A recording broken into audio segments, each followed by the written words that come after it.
Sitting in the middle, Professor Robert Neville, Professor of Philosophy, Religion, and Theology at Boston University. He is past president of the American Academy of Religion and of the International Society for the Study of Chinese Philosophy.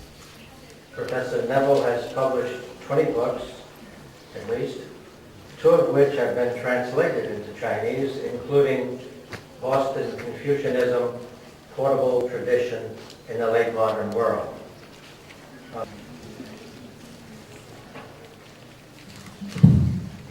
With thanks to the organizers of this Beijing Summit, in these brief remarks, I would like to make 3 points.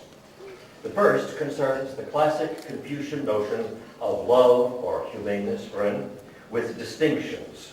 Love with distinctions.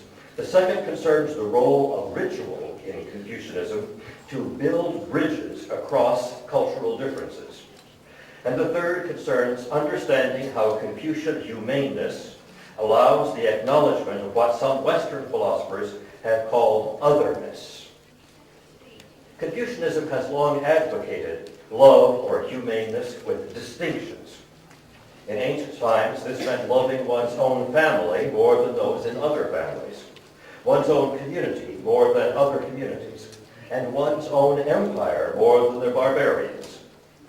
Love or humaneness in this context means not only affectionate regard, but also taking responsibility for those loved and deferring to them as worthy to be loved. The Confucian doctrine of love with distinctions does not mean that there is anyone who should not be loved, only that people are to be loved differently or treated humanely in different ways, with more attentive responsibility for those in relative proximity. Other religions, such as Buddhism and Christianity, agree that everyone should be loved, that compassion be universal. But since in practice, love is mediated by the social structures of the situation, universal love becomes an empty value unless it can be shaped so as to recognize distinctions in relationships. Confucianism thus has a head start among world cultures in recognizing the complexity of treating everyone humanely when people are in such different relations with one another.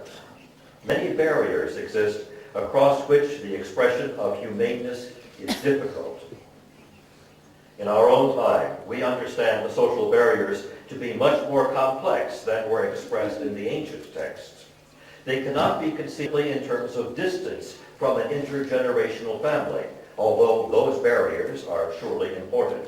We now know much more of the structures of socio-economic class stratification, of how varied those are, of how upwardly and downwardly mobile people are within social classes, of how these are affected not only by ownership of the means of production, but by technological advances, climate, and shifting markets across the world.